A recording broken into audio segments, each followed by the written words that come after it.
Hello and welcome to Herefordshire in the west of England. We are looking out over the River Wye, and in this winter time after heavy rainfall the river is quite fast flowing at this point. As we can see, it is also very high. It is spread out over some of the surrounding fields, and we'll see submerged trees as we go along our little walk here. And I'm going to be showing you a little village with a very unusual name.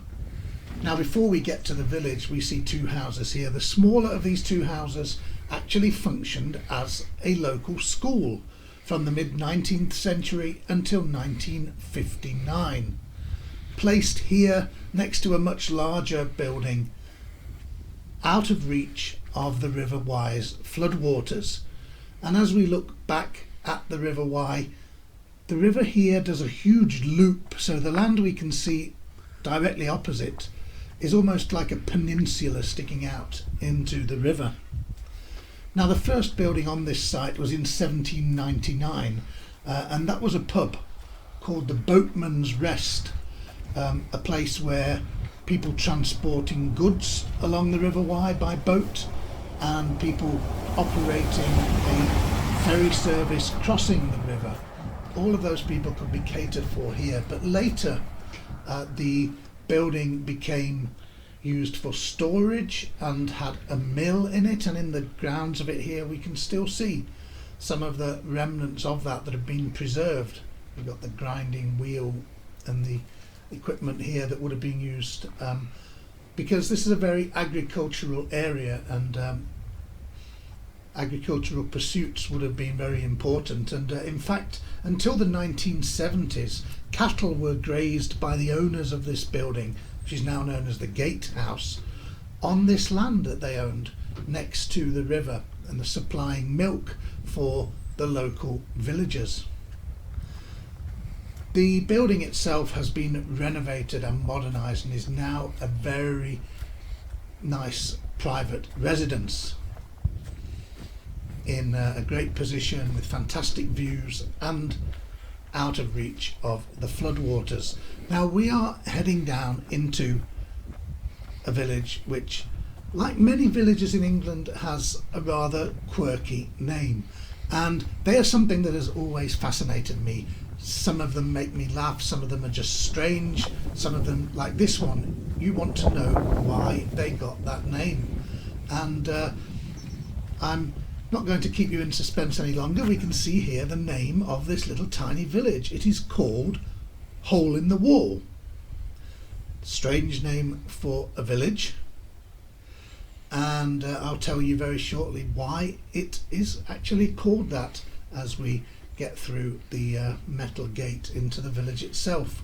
Just outside the village is this amazing building, which, as you can see, is a combination of buildings added to over many centuries. The central part is the earliest 16th century cottage with further expansions. It was a pub, and it was called the Anchor and Can. So it was a pub from the 17th century actually. Now it is a large holiday cottage available for rent, and just behind it is the thing that gives this village, the Hole in the Wall, its name. So we're going to make our way through the gate. See the cattle grid here to prevent the cattle getting along the road where they are not supposed to be going. It also prevents people doing tours from getting there as well. We need to go through the gate.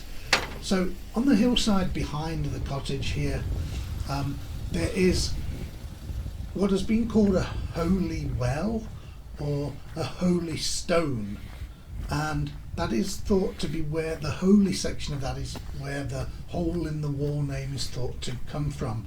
It was some kind of ancient site, a kind of a little doorway in the rock in the hillside that led to an underground chamber, and nobody really knows what it was actually used for. So it's gives its name over the years to this settlement called Hole in the Wall, which is very strange. It just has a very few houses, not a lot of permanent residents, and we can see that a lot of the buildings, like this former agricultural barn here on the left, have been converted and are now holiday cottages. The one here is called Wayside Cottage. Now, the village was not always known as Hole in the Wall. That name only appears on maps in the 1800s. The actual name before that time was Eaton Tregose, and it's called Eaton Tregose because the Tregose family were important landowners around here from the 12th century, and they built a manor house on the site of the buildings we can see here in front of us. Nothing remains of it, but it was known as Eaton Tregose Castle. We don't know, it wasn't a castle really, like a military fortification, probably a manor house with some kind of defensive structures around it. But over many years the former manor house was a farm, and in the 1970s it was acquired by a company called PGL, which ran outdoor and activity holidays for children. That closed, and now it has been redeveloped as holiday apartments and cottages. So again, a lot of people come here to stay, to enjoy being in this beautiful countryside, to relax, to go for some great walks, to enjoy the Wye Valley and the surrounding area. And looking out down again towards the Wye there. And the River Wye is the fourth longest river in the UK. It's 160 miles or 250 kilometres long, and it rises in the mountains of mid Wales. And actually here we are pretty close to the Welsh border. The Wye flows out of Wales into England and back into Wales and back into England, and there are sections of it that actually mark the border between England and Wales. Now, one of the unusual things that you see as you approach Hole in the Wall, particularly if you're coming by car, you're driving through the fields, and suddenly you come across this, what appears to be you think your eyes are deceiving you, because you come upon this quite an interesting Victorian suspension bridge. It's the kind of thing you'd probably expect to see in a much larger town or city, and you think, well, why is it here, really in the middle of the countryside? And the reason is to connect two villages, to connect what is now known as Hole in the Wall with the village of Foy, which has a shared history. It was also owned by the same families for the medieval period. In past times there had been a ford here and ferries, but this bridge was built to connect the settlements in 1876. Now, it was washed away, the original bridge, by major floods in 1919, after which it was rebuilt. Now, these days it can take pedestrians, horses or bicycles. It's a little bit bumpy. I would advise, if you're on a bicycle, to push it, that is for sure, don't ride it across. If you want to go by car, you have to drive around 9 miles. You have to drive along until you find the nearest road bridge over the Wye. But as we go up onto this suspension bridge, it is a little bit wobbly. It does move a little bit as you walk along it, but you feel pretty safe.